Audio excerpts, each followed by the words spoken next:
Podcast Movendo-se, com Éder Monteiro.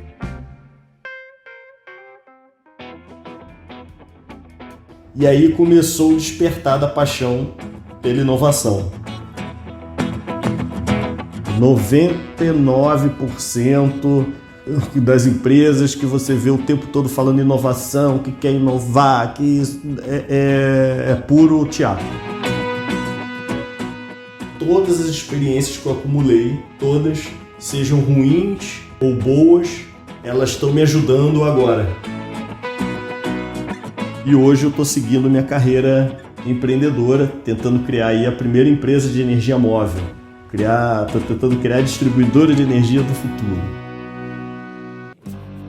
Esse podcast existe para te provocar a enxergar a carreira de outra forma. Meu objetivo aqui é que a cada episódio você termine melhor do que quando começou, com mais conhecimento, com novas ideias, mais autoconsciência e mais inspiração para fazer gestão da sua trajetória profissional. Aproveita e acompanha a gente lá no Instagram, @movendo-se, sem o hífen. Vamos junto nessa jornada.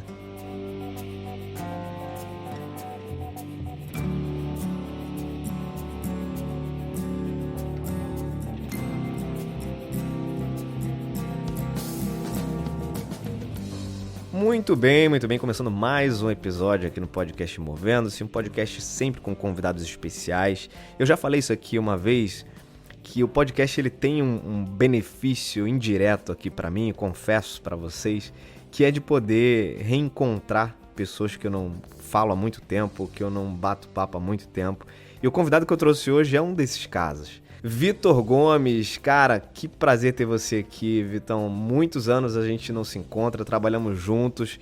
Foi uma experiência incrível poder dividir com você alguns projetos e te acompanhar também, onde a gente trabalhou. Vamos falar um pouco dessa história aí. Mas antes de mais nada, queria te dar boas-vindas aqui ao podcast Movendo-se, cara. Obrigado, Éder. Prazerzaço te reencontrar, falar com você novamente. Bons tempos, né? Bons tempos, meu camarada. A gente trabalhou junto, gente, só para dar um panorama aqui para vocês. Trabalhamos juntos na Ampla, na época era Ampla, né? Uma distribuidora de energia no estado do Rio de Janeiro. Depois virou Endesa, uma holding, e a gente atuava também nisso, enfim. E aí, por aí, os caminhos foram sendo traçados aí entre holding, empresas do grupo, e a gente trabalhando em projetos super legais, super relevantes. Mas, Vitor, antes de mais nada, cara, sem falar o que você faz, eu queria que você se apresentasse para quem tá ouvindo a gente. Quem é o Vitor?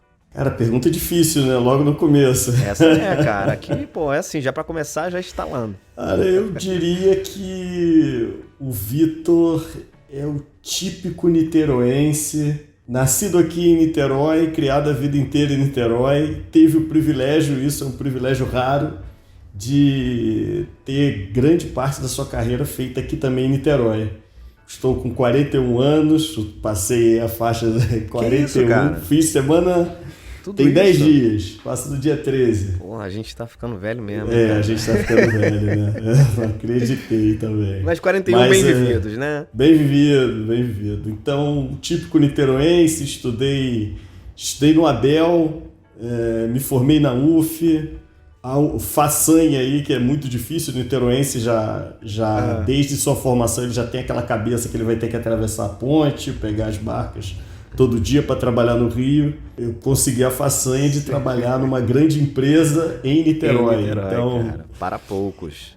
Para poucos. Então, e que hoje está experimentando, que passou por vários momentos ao longo da carreira e hoje está experimentando um momento novo. Maravilha, Vitão. E, cara, você, quando a gente trabalhou junto, eu me lembro muito, assim, você sempre foi um cara que se destacou pelas suas ideias, por pensar de forma diferente, por questionar o sistema. Isso foi sempre, pelo menos a referência que eu tive sua, né? A forma como eu te via, né? Quando a gente trabalhou junto. Mas você tem uma história de carreira, apesar de ser construída grande parte dela numa mesma empresa, mas você tem uma história aí super bacana e eu queria que você contasse um pouco pra gente chegar onde você tá hoje, né? Falar um pouco desse modelo de negócio super legal que você criou, que também é um derivado da tua experiência e da jornada que você passou dentro do mundo de energia, né? Mas conta um pouco, cara, da tua trajetória. Você se formou em Niterói, na UF, você se formou em quê? E depois você começou a trabalhar com o quê? Dá um overview aí, um resumão pra galera ouvir. Sim, eu acho que a palavra que define melhor a minha carreira é energia. Então, Literalmente. literalmente. Então, eu me formei em engenharia de produção na UF e o meu primeiro estágio foi justamente na área de energia. Comecei estagiando na Light. Na época pertencia, se não me engano, ao grupo EDF. Eu comecei estagiando na Light. Então atravessava para o Rio todo dia para cumprir o estágio na Light, e logo depois, após 1 ano e meio de estágio, eu vim estagiar na época ainda Sérgio, não tinha mudança, já era uma empresa privada e tudo, mas a marca ainda era Sérgio. E foi assim, foi uma aventura fantástica o estágio. Eu vivenciei na época um turnaround na empresa, desde mudança de marca, plano de transformação e tudo, então foi uma experiência fantástica ali o estágio. E uma vez formado eu consegui, isso foi em 2005, eu fui efetivado lá, na época já chamada Ampla, né, após a mudança de marca. E ao longo disso passando por uma série de atividades, por incrível que pareça, ligadas à diretoria de recursos humanos na época. Eu lembro. Então você tinha um engenheiro na diretoria de recursos humanos. Era uma torre de Babel aquilo lá, né? Mas isso é diversidade, né? Tudo que a gente fala hoje de, não, os ambientes têm que ter diversidade, não só diversidade do ponto de vista de gênero, raça, etc., mas diversidade também de formações, de modelos mentais, de pensamentos, né? E naquela época o RH da Ampla era super diverso nesse sentido. Exato. Era gente com as mais diferentes formações, históricos, backgrounds, então era realmente uma experiência fantástica. E a atividade era ligada à gestão de contratos. Você tinha a força de trabalho na época, era 80% de prestadores de serviço. Isso. O pessoal de campo, né? O pessoal que vai lá, que sobe nos postes, aquela galera que rala e que faz o negócio acontecer na rua, né? E realmente era a porta de contato, né, com o cliente, era o primeiro contato com o cliente. Então foi criada na época uma área justamente para fazer a gestão desses contratos. Isso até que, e aí começa a primeira grande mudança aí na minha carreira. Primeiro grande movendo-se. Foi no ano de 2006, se eu não me engano, 2005, havia chegado uma nova diretora de recursos humanos, vinda, se eu não me engano, da Embraer. Isso. E lá eles tinham um programa, Eunice Rios, o nome da diretora, e lá eles tinham programas de ideias. Na época, o nosso departamento ficou responsável por esse programa de ideias. E eu, recém-efetivado na empresa, na verdade ainda estagiário, tive meu primeiro contrato com um programa de inovação. Exato. E foi uma coisa assim apaixonante. Então eu apoiava, não era a minha função direta, mas parte do meu tempo eu dedicava à captação, avaliação dessas ideias, apresentação em comitê. E aí começou o despertar da paixão pela inovação. Somado a isso, eu já trazia de casa a teimosia, o questionamento, aquela coisa, o que já era algo natural. Lá vem o Vitor, né? Exato, que eu sempre tive. Acho que ele vai perguntar alguma coisa, lá vem ele. Vai perguntar alguma coisa. Cara, pra você ter ideia, isso era desde o colégio. Chegava no último minuto de toda a aula, eu levantava o braço e fazia uma pergunta. Aí era uma pergunta gigante, o professor ficava com raiva, o resto da turma ficava com raiva, todo mundo ficava com raiva. Pô, esse cara, vai agora, a aula tá acabando. Pô. Aí chegava ao ponto de pessoal, quando era o horário do recreio, né? Quando era a aula que vizinha do recreio, o pessoal falava: se você perguntar e a gente ficar preso aqui na hora do recreio, você tá ferrado. Haverá consequências. Haverá consequências, mas eu sempre tive dentro de mim essa coisa do questionamento, da discussão e tudo. Tem um pouco, e aí você tem que, com o tempo você vai aprendendo a lidar com isso também, porque tem um pouco de cabeça dura nisso, então você aos poucos vai ganhando experiência, aprendendo a lidar, você conhece mais você mesmo, mas era algo que eu trazia comigo. Quando juntou com a oportunidade de você realmente ali captar, avaliar ideias, apresentá-las, pronto, juntou a fome com a vontade de comer. Sim. E a partir daí, isso dando um pulo, eu sempre apoiando esse programa, que ficava dentro da minha área, a coisa se consolidou quando foi 2008. Abriu um recrutamento para uma vaga, na época, foi no ano, eu acho que foi 2007, 2006, criou-se uma área de inovação dentro da empresa. Isso. Uma gerência mesmo de inovação. E eu, na época, me candidatei, vagou, né, vagou a área, a liderança da área na época, isso em 2008, e aí eu me candidatei à vaga, né, e fui selecionado na época para coordenar. Eu me lembro disso, cara. Você vê que legal, assim, eu tô revivendo coisas que eu lembro muito claramente, assim, que aconteceram. E eu lembro de uma coisa que ficou marcada nesse movimento que você fez, que foi como foi um movimento legitimado pelas pessoas. As pessoas, assim, celebraram, sabe? Assim, porra, que legal, cara, que o Vitor foi aprovado. Assim, pô, tinha que ser ele, a pessoa certa para aquilo ali. Lembro muito disso, assim. Não, foi muito legal. Até hoje eu lembro, foi uma pessoa que teve, assim, uma influência enorme na minha vida. Assim, mais do que o meu chefe, foi um grande amigo meu, que é o Fernando Vinícius. Fernando, pô, grande Fernando. Fernando, abraço pra você, que eu sei que você tá ouvindo aí. Exato, onde você estiver ouvindo, um abração aí. Pra ter ideia, né, o Fernando na época era meu chefe direto. Eu não tinha visto, abriu o recrutamento interno, eu não tinha visto, eu estava concentrado trabalhando em alguma coisa, de repente vem ele com aquele jeitão dele, né, me dá um tapa nas costas e fala: olha isso aqui é para você, se candidata agora. Aí eu olhei assim para a cara dele, daqui a pouco eu leio assim, ele imprimiu, né, eu leio a vaga, responsável inovação. Aí eu falei: putz, é essa!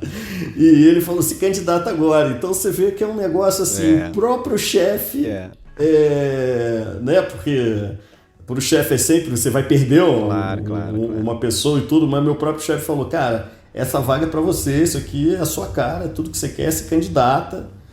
Né? Ô, Fernando, depois você manda uma mensagem aqui no privado pra ver se de fato foi isso ou se você quis se livrar do cara, você não aguentava mais, entendeu? O cara ali perturbando o teu juízo. Com certeza. Mas, cara, isso é muito legal realmente, quando a gente tem alguém que, acima de tudo, né, além de ser o nosso gestor, aposta e compra, né, o nosso processo de desenvolvimento e que no fim do dia quer que a gente cresça e quer ver a gente bem. Pô, isso é um privilégio, né? Ter lideranças assim na nossa carreira, sem dúvida, eu já tive também essa oportunidade e sem dúvida é um privilégio danado isso. E foi, assim, foi uma grande sorte, foram pessoas que passaram, assim, pessoas que passaram e passam, e todo dia tem todo dia tem sempre alguém que te ajudando e apoiando. E a gente vai percebendo que sozinho a gente não chega a lugar nenhum. Total. Realmente, esses caminhos, os caminhos que a nossa vida leva, depende muito das pessoas que estão ao nosso redor e a diferença que elas fazem nas nossas vidas. Verdade. E aí eu me candidatei, foi algo, foi até muito engraçado, eu lembro, essa eu nunca vou esquecer. Eu tinha um grupo de trabalho, na época o cargo seria similar, gerente júnior ou uma coordenação, seria algo similar, para quem está acompanhando ter uma ideia do que seria, né, na empresa. E aí a entrevista principal era com o gerente sênior na época, né, que era o Rodrigo Raposo. Né? Sim, Rodrigo. Outro que se tiver... acho que ele está na Light, tá na Light agora. Abraço para você, outro Rodrigão. Que se estiver acompanhando, um abração aí também. E até hoje eu lembro que na época da seleção estava sendo o Prêmio Nacional, a empresa participava do Prêmio Nacional de Qualidade. Isso. E você tinha, né, por área, né, tinha um grupo de trabalho de várias áreas da empresa, e onde pessoas designadas nessas áreas contribuíam ali para o relatório, para a formação do relatório. E eu estava com assim, 500 mil atividades na época, e eu falava, Fernando, né, meu chefe direto na época era o Fernando, tem PNQ, tem isso, tem aquilo, tem... E aí, no meio da priorização das atividades, o PNQ ia ficando de lado. Até que um dia eu lembro, aí foi o próprio, na época era quem coordenava o grupo de trabalho, o Malulli, Gabriel Malulli, foi na minha mesa me cobrar, continuou atrasado, até que um dia chegou o próprio Rodrigo Raposo para me cobrar. Vitor, só você tá devendo esse PNQ. Eu sabia que ele falava isso para todo mundo. Só para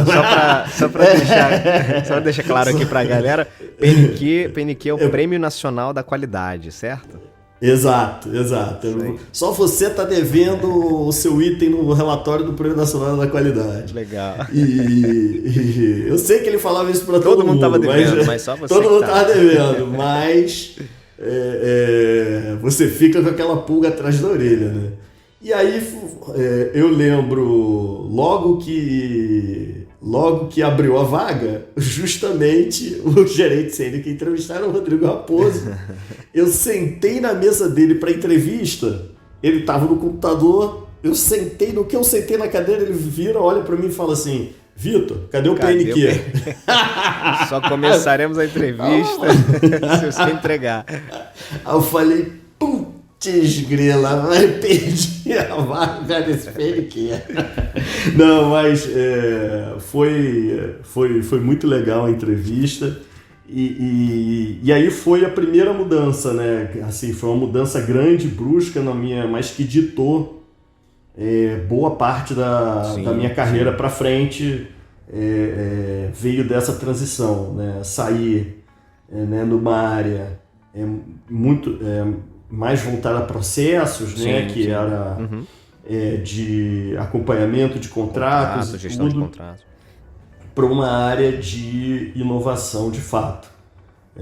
Então, e a partir daí eu me apaixonei, foi minha carreira. Foi onde eu me encontrei de fato na minha carreira, eu encontrei o que eu queria fazer para a vida toda, que era trabalhar com inovação e empreendedorismo. E lá na Ampla você ficou quanto tempo nessa atividade? E quando você saiu? Aliás, eu não acompanhei 2018. 2018. Eu saí, foi de 2008 a 2018, 10 anos. 10 anos. Nessa função de inovação? Passando sempre inovação. Pesquisa e desenvolvimento, inovação, startups, foi uma aventura atrás da outra. Porque houve um amadurecimento da empresa no que tange inovação. Então, e a gente foi amadurecendo junto. Então a gente começou olhando só para melhoria contínua. Depois a gente começou a olhar para inovações mais relevantes, né, saindo daquela melhoria contínua do dia a dia. E, por último, a gente começou a olhar para startups, novos negócios, venture capital. Então, a gente criou, antes da minha saída, né, eu tive esse orgulho aí, a gente criou a primeira aceleradora de startups no setor elétrico na América Latina. Foi o Energy Start, em parceria com a ACE, que era a maior aceleradora do Brasil. A gente criou um programa de intraempreendedorismo. Pô, isso que eu ia te perguntar, cara. Quando você começou a falar sobre isso, já veio isso na minha cabeça. Mas continua que eu vou fazer uma pergunta para você sobre isso. A gente criou um programa de intraempreendedorismo, estruturamos uma área de novos negócios para empresa de serviços. Quando foi o ano, a gente foi basicamente uma escadinha. Então a gente começou focado na melhoria contínua, depois a gente foi integrando cada vez mais a pesquisa e desenvolvimento e a inovação, né? Foi o primeiro salto, a gente começou a trabalhar integrado. Apesar de ser na mesma área, os processos eram muito distintos. E a gente foi cada vez unificando mais isso, até a gente ter um processo contínuo, juntando tanto a pesquisa e desenvolvimento, os recursos regulados e obrigatórios que a empresa deveria investir, com o processo de inovação em si. E quando foi 2014, um novo executivo, né, chegou no Grupo Enel e virou o foco da empresa totalmente para as transições que o mercado de energia está passando. Né? Um foco muito grande em novos negócios, né, na mudança do modelo de energia, olhando para baterias, carros elétricos, geração distribuída, certo? Todos os grandes temas dessa transição do mercado energético passaram a ser foco, e a área de inovação tomou uma relevância muito grande, principalmente focada em novos negócios. E aí a gente criou essa estrutura para dar suporte. Foi uma aceleradora corporativa, um programa de empreendedorismo, uma área de novos negócios da empresa de serviços do grupo, todo o programa de pesquisa e desenvolvimento, que já estava conectado a isso. Então foi toda uma estrutura de inovação aberta que a gente criou do zero, e eu pude coordenar tudo isso. Foi uma experiência assim, sem igual.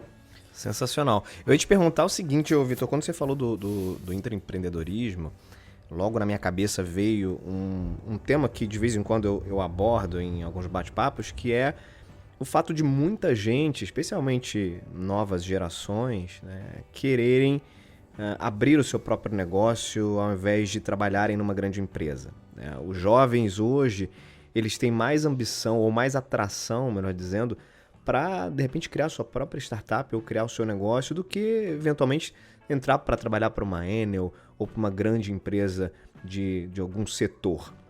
E uma das coisas que eu questiono não dá para fazer, de repente, um movimento na própria corporação, na própria empresa, através dessa ideia de intraempreendedorismo, e fazer com que aquilo que de repente é atrativo, né, para um jovem abrir o seu próprio negócio, por que ele não pode ter essa prática dentro de uma própria empresa? Por que eu tenho que de repente assumir um grande desafio de montar o meu negócio se eu posso ter esse mesmo ambiente dentro de uma corporação? Você percebe, cara, que isso é uma tendência, ou seja, outras empresas também buscarem esse tipo de movimento de criar espaços para que as pessoas possam empreender dentro da própria organização? Sim, com certeza. Tem dois lados aí que são importantes comentar. É possível, então, uma grande empresa se estruturar para realmente inovar, para dar oportunidade a seus colaboradores, em criar novos negócios, empreender internamente. Você hoje tem alguns exemplos de empresas que conseguem fazer isso com sucesso. E pessoalmente, para a carreira da pessoa, também é muito legal você poder ter oportunidade de empreender, de até escolher, né? De você poder empreender dentro de uma grande corporação ou de tentar se aventurar solo. Qual é o desafio? Isso é algo muito, muito raro. Então, o que eu quero dizer? São raríssimas as empresas que realmente se estruturam para valer, para inovar. Certo? 99% das empresas que você vê o tempo todo falando inovação, que quer inovar, que isso é puro teatro. É para ficar cool, né? Exatamente, é para ficar cool, para ficar bonito na foto, mas quando você olha internamente para a estrutura da empresa, se você olhar uma olhada com atenção e você vendo o que está debaixo do discurso, não vai ter nada ali. Não vai ter nada ali, é só fumaça. Então, para quem está numa empresa dessa, muitas vezes é contaminado pelo discurso. Exato, exatamente. É contaminado pelo discurso.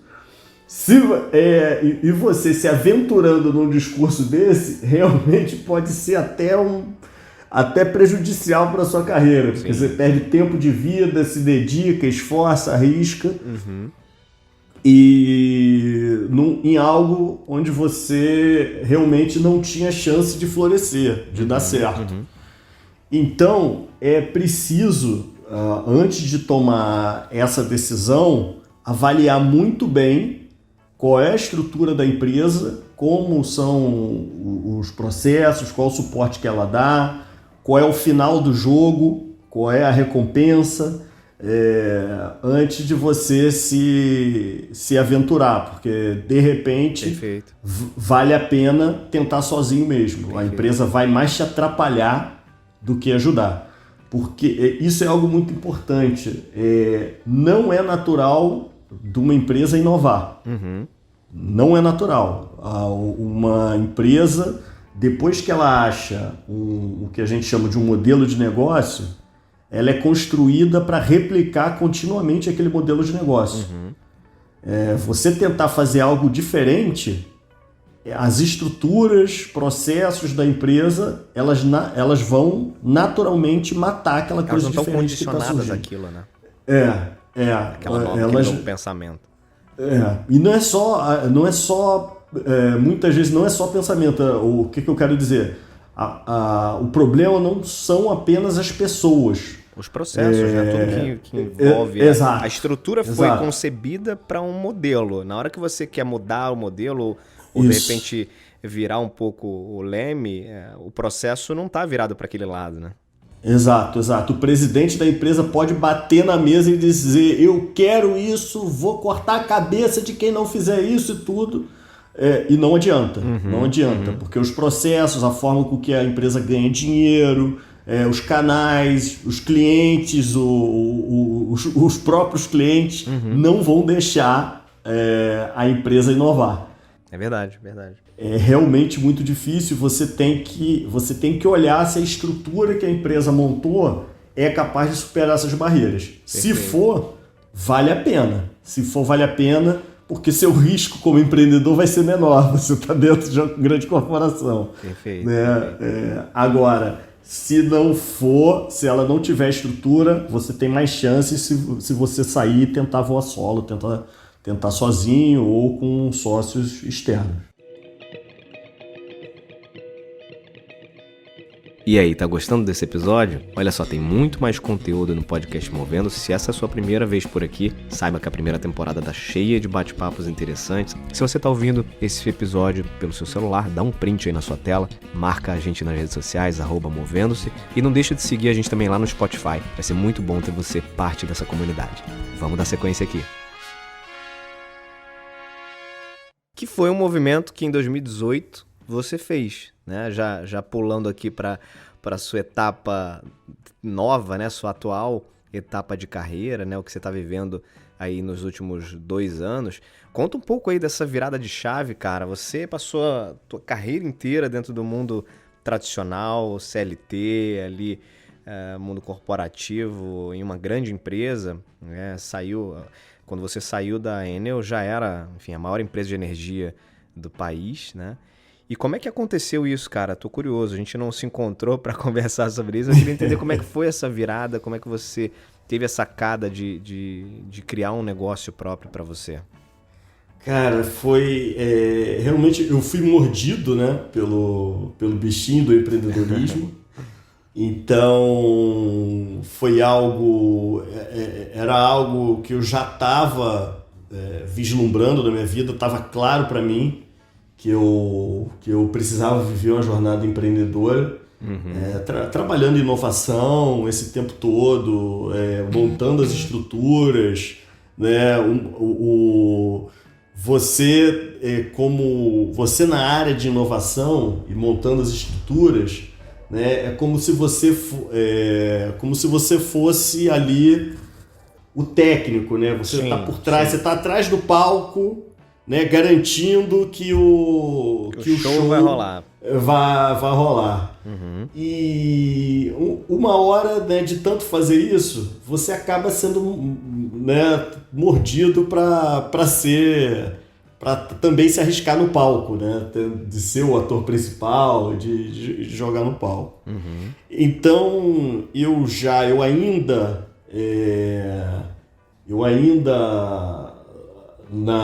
coordenando a área de inovação, né, eu estudava muito empreendedorismo, até por conta da necessidade do trabalho, mas estudava muito empreendedorismo e comecei a praticar, eu comecei a pegar comecei a fazer pequenos experimentos, entendendo, justamente para praticar um pouco do método empreendedor. Legal. E aí fui entendendo, fui percebendo o que você precisava ter, como é que a coisa funcionava, como é que era o caminho. Além disso, fui construindo relação. Tudo ainda num ambiente seguro. Tudo ainda num ambiente seguro, corporativo, na minha área. Bem, aí veio o desafio da estruturação do programa de inovação aberta. Certo. Né? Tanto intraempreendedorismo quanto programa de startups. E eu já estava mordido pelo bichinho do empreendedorismo. Mas aí nesse momento, Vitor, quando você fala já estava mordido, você já tinha assim, uma decisão tomada? Já tinha assim, cara, eu vou partir para montar o meu negócio? Ou era uma coisa que você ainda estava experimentando? Não tinha. Eu estava...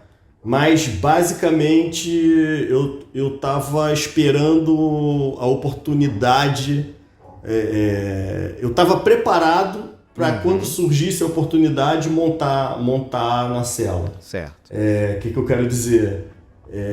Aquele medo que normalmente a pessoa tem e tudo, pelo fato de experimentar, estudar, conversar com os outros, foi diminuindo um pouco desse medo.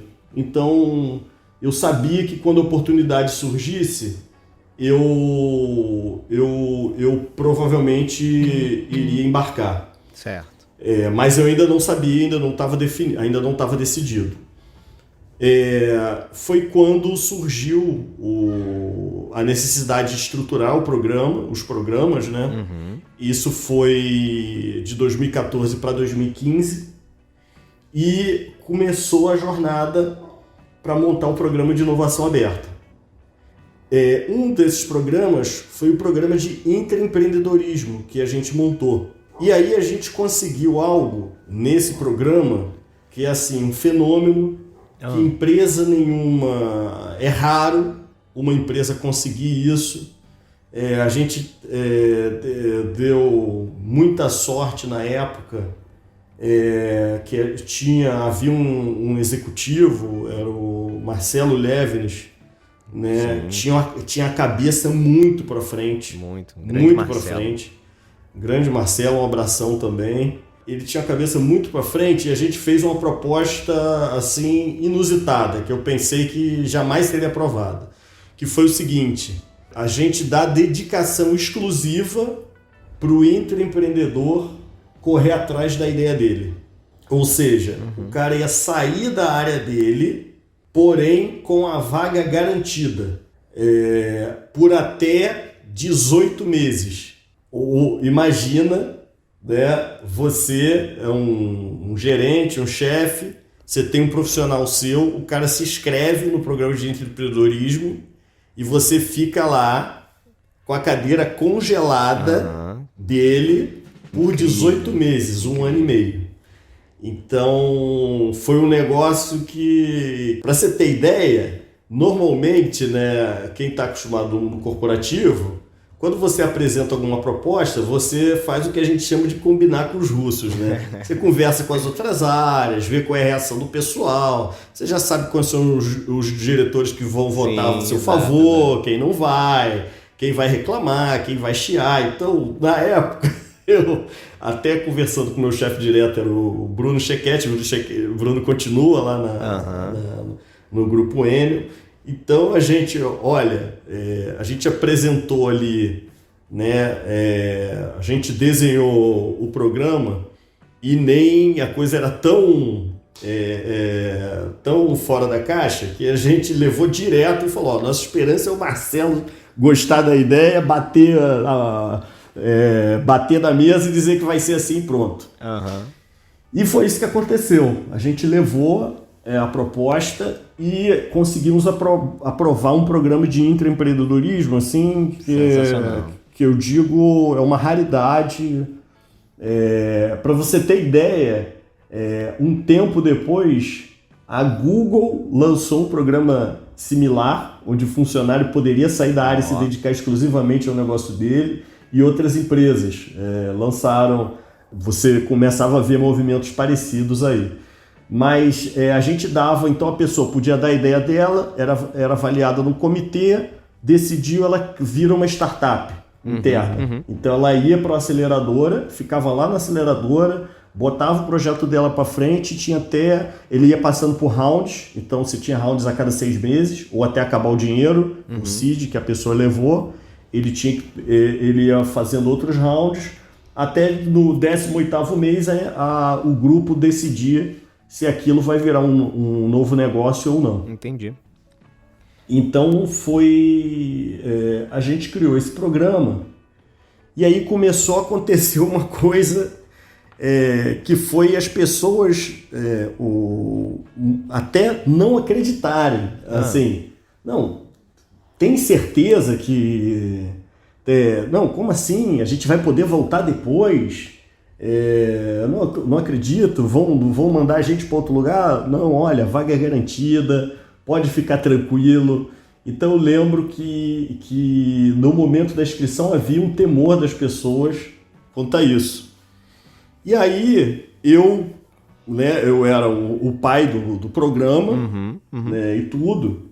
Eu lembro que eu conversei com o Bruno, né, e na época lá dentro, né, com minha equipe, com todo mundo, e falei: cara, olha só tem um jeito do pessoal acreditar. É o próprio dono do programa aí. Exatamente. Aí já que eu tô dizendo que vai dar certo, que a pessoa que não tem risco, que a pessoa pode ir, que depois ela volta e tudo, eu vou botar a mão no fogo, eu vou primeiro, eu vou na linha de frente. E, cara, deu muito certo. Isso inspirou, a gente teve mais de 30 pessoas participando da primeira edição do programa. Foi fantástico. O pessoal fez o curso preparatório antes, depois passou pelo comitê e tudo. E foi nesse momento que começou a minha segunda grande transição, né? Foi nesse momento que começou a minha segunda grande transição. Eu me apaixonei pelo projeto, né? Foi uma ideia. Na época éramos 3 pessoas, eu, Pedro e Laís. O Pedro trabalhava na área de TI, a Laís na área comercial. Nós nos apaixonamos pelo projeto. Legal.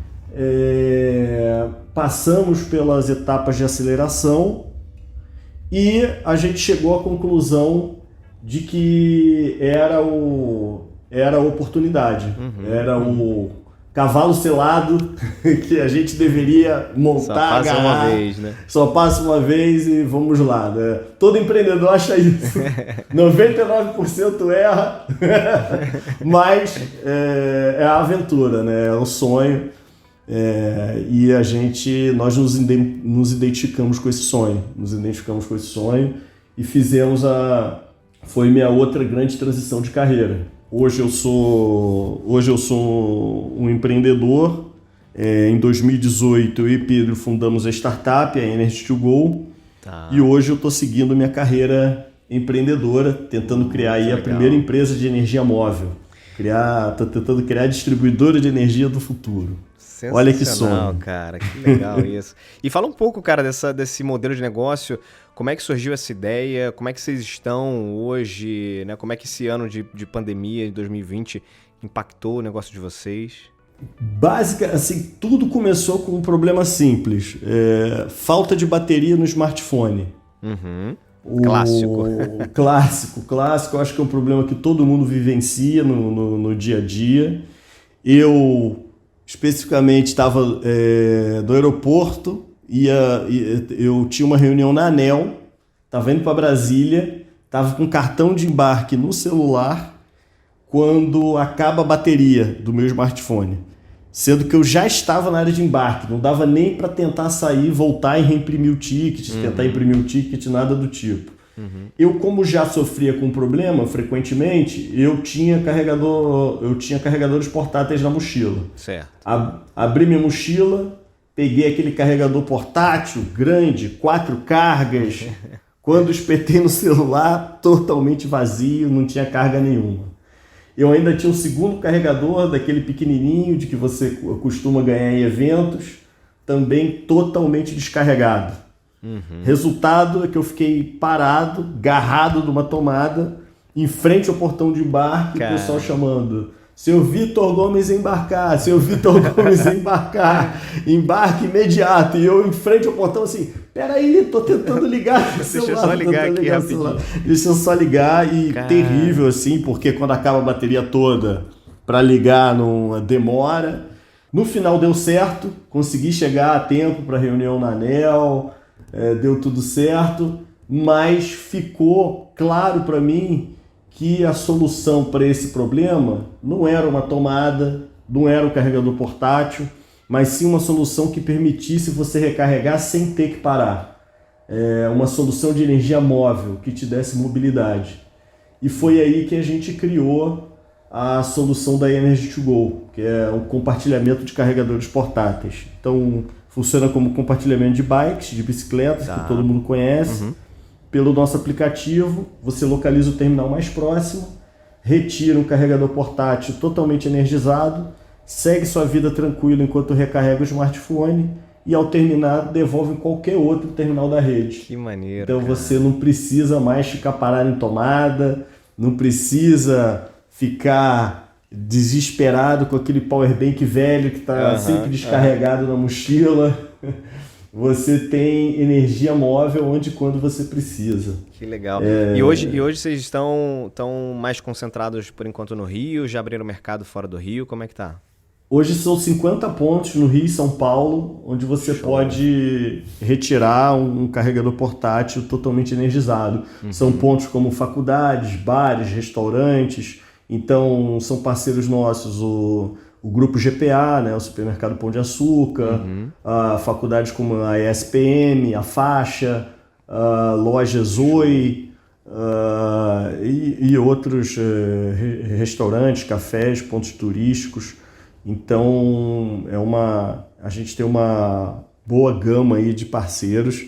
E o objetivo é nos próximos 12 meses a gente crescer e ultrapassar os 1.000 pontos aí. Legal. E aí vocês têm modelo B2B, mas o coração do negócio é B2C, né? É direto com o consumidor, como esses modelos de bicicleta, patinete, enfim, que é a pessoa que utiliza, imagino que cadastra ali um cartão de crédito, alguma coisa do tipo, e ao consumir ela paga uma tarifa ali, é isso? Exato. A mesma filosofia, a gente dá os primeiros 30 minutos grátis, passou de 30 minutos a pessoa paga R$ 6,90 por até 4 horas de uso, então se ele ficar 3 horas e 45 com a bateria, se ele ficar 2 horas com a bateria, ele vai pagar só os R$ 6,90, e se passar das 4 horas de uso, a gente cobra R$ 12,90 diária. Então entendi. A pessoa... eles recarregam o celular todo, um iPhone 10 dá 100% de carga em umas 2 horas, às 2 horas e pouco. A gente bota o período de 4 horas justamente porque a pessoa está em deslocamento, então ela quer chegar de um ponto até outro, então a gente dá um período de 4 horas para a pessoa ficar tranquila quanto à devolução da bateria. Para quem tá no desespero, cara, até que é barato, né? Exato, não, a gente conversa muito com as pessoas e realmente salva a pessoa. Ela tá desesperada, tem que chamar um Uber, tem que pegar um voo, tem um compromisso importante. Cada vez mais a vida das pessoas depende dos smartphones. Claro. Até pagamento agora, tudo feito dentro do smartphone, então ficar sem bateria é realmente um terror. Vira e mexe, eu mesmo, vira e mexe eu saio sem carteira e esqueci a carteira em casa. Aí já com esse lance de cadastrar o cartão, né, dentro do aplicativo do banco, que você paga por aproximação, a vida fica ali dentro, não precisa mais de carteira. Sim. Eu, por enquanto, na verdade, eu ainda preciso de carteira, porque a minha CNH ainda é antiga, então não tá com a versão ainda digital, porque as mais novas você consegue até baixar uma versão digital, né? Quando eu atualizar minha CNH, aí sim, cara, carteira já não vai ser mais útil. É isso. E a partir da observação desse problema simples, justamente por nós sermos da área de energia, né, trabalharmos na distribuição de energia aí a carreira toda, a gente percebeu que não somente os smartphones tinham esse mesmo problema de ter que parar para recarregar, mas na verdade todos os dispositivos móveis, né, baseados, né, em baterias sofrem com esse mesmo problema. Então, se você imaginar, seja um drone, uma bike elétrica, uma moto elétrica, um carro elétrico, todos eles vivem esse desafio de ter que recarregar sem ter que parar. Então a gente percebeu que o nosso mercado era justamente o de energia móvel. Você, no seu dia a dia, quando você observa o setor elétrico, ele foi todo desenhado para atender a pontos fixos de energia, o medidor da sua casa, do seu escritório ou daquela fábrica. Porém, com a adoção desses dispositivos móveis, você precisa de uma outra forma de distribuição. Você precisa de um modelo que permita esses bilhões de dispositivos que fazem parte da nossa vida poderem recarregar sem ter que parar. E aí a gente criou a empresa para isso, para ser a primeira distribuidora de energia móvel para dispositivos móveis. Disruptivo, maravilha, cara. E conseguiram já, a gente estava nos bastidores aqui, vocês já conseguiram também captar algum investimento? Já tem gente, né, no mercado acreditando no negócio? Sim, a gente completou nossa segunda captação justamente agora para poder sair dos 50 pontos e chegar na casa dos 1.000 pontos. Ainda Rio e São Paulo. Foi também um desafio, a captação é algo que para todo empreendedor é um desafio. Claro. O percentual de startups que consegue fazer algum capital já é muito baixo. Você ir para a segunda captação você já está realmente passando por uma peneira muito grande. Com certeza. Mas ainda, e quanto mais você avança, o desafio só aumenta. Então... É igual o podcast, ô Vitor. Quando você chega na segunda temporada, nem todos chegam, mas quando você chega na segunda, vai aumentando a complexidade, tem que produzir conteúdo, você tem que manter a audiência firme. Eu sei como é que é, mal comparando. É isso. O desafio só aumenta.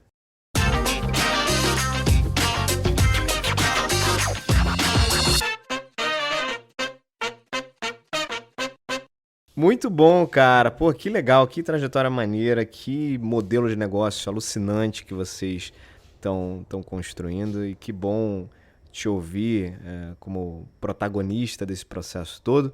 Mas vamos aqui na reta final do nosso bate-papo, que apesar de estar muito bom, temos aqui ainda algumas perguntinhas para você. Vou te colocar agora no momento Movendo-se, que é onde eu peço pro meu candidato, no momento estamos aqui em eleições, eu peço pro meu convidado, tô quase, eu vou ser contratado para mediar. Tá em clima. Não, eu vou ser contratado para mediar, na verdade foi proposital, que eu tô querendo cavar uma vaguinha aí de mediador de debates. Ah, legal.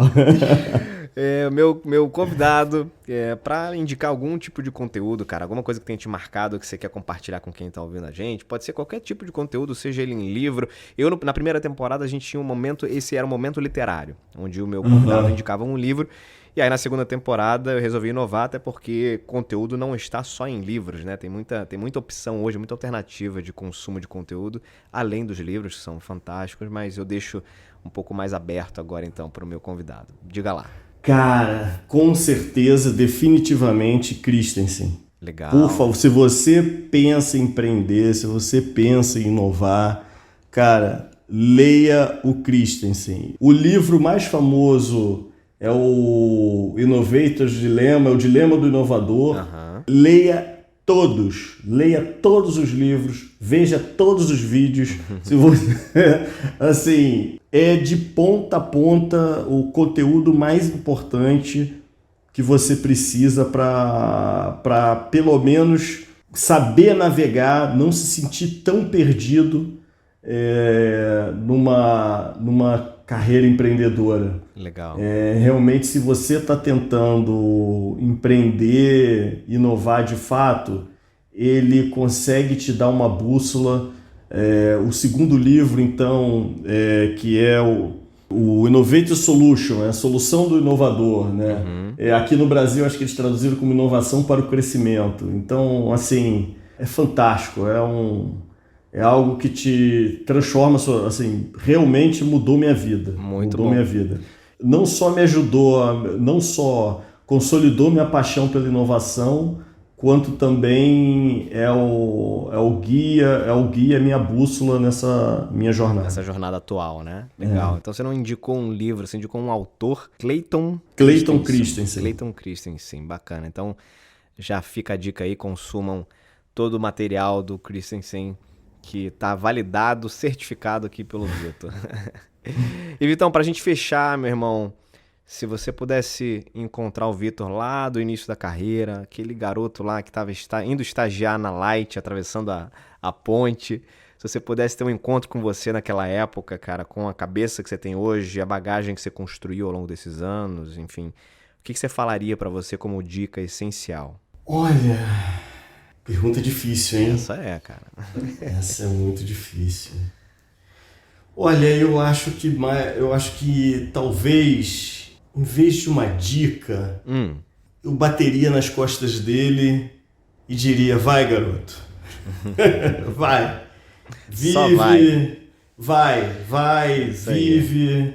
Eu acredito que o importante é o jogo. Eu acho que essa minha aventura empreendedora, né, apesar da aflição, apesar de tudo, eu acho que o jogo, vivenciar isso, está sendo a coisa mais importante para mim.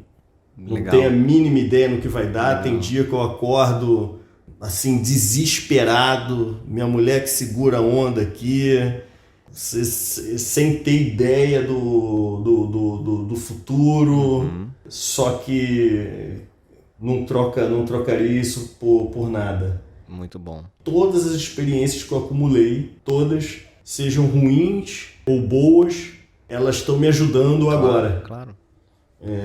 Estão me ajudando agora. Então, tem uma coisa que o pessoal fala, né, que é path dependency, né, que é o que se abre para frente depende do caminho que você fez no passado.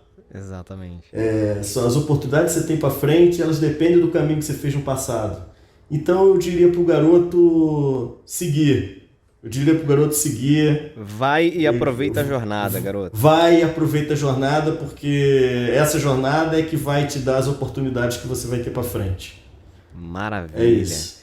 Muito bem, senhoras e senhores, Vitor Gomes, meu camarada, que maneiro ter você aqui, que bacana poder ouvir essa trajetória, poder aprender um pouco aqui também de novos negócios, de inovação no mundo da energia. Super curioso para me deparar aí com algum dos pontos da Energy to Go. Vai ser muito bacana poder aí encontrar o teu produto no mercado. E se as pessoas quiserem entrar em contato com você ou conhecer um pouco mais do negócio, da empresa, como é que faz, Vitor? Nosso site, energytogo.com.br, e você pode, não só no site, você pode nos achar nas redes sociais também. E para mim, pode me achar no LinkedIn, Victor Gomes, Energy to Go, você vai me achar no LinkedIn. Cara, obrigado, viu? Prazer ter você aqui. Espero que a próxima vez que a gente se encontrar, você já esteja aí surfando como um dos caras mais inovadores do mercado de energia. Tenho certeza que você tem gabarito para isso, tem estofo aí para que isso aconteça. E foi muito legal ter você aqui no Movendo-se, cara. Obrigado. Eu que agradeço, Éder, a oportunidade. Foi um super prazer, cara. E olha, num bate-papo vem momentos muito, muito reflexivos, não só para a carreira, mas como para a vida também. Tá de parabéns aí. Valeu, cara. Sigam também o Movendo-se nas redes sociais, @Movendo-se, tudo junto. Vai ser um prazer se conectar com vocês lá. Sigam o Movendo-se na sua plataforma de preferência, Spotify, Deezer, Apple Podcast, Google Podcast. Mais recentemente na Amazon Music. Amazon Music que agora abriu para podcasts brasileiros, muito legal. Então entrou nesse jogo aí de podcasts nacionais. Então acompanhem a gente por lá. E vou ficando por aqui. Beijos e abraços. Até mais.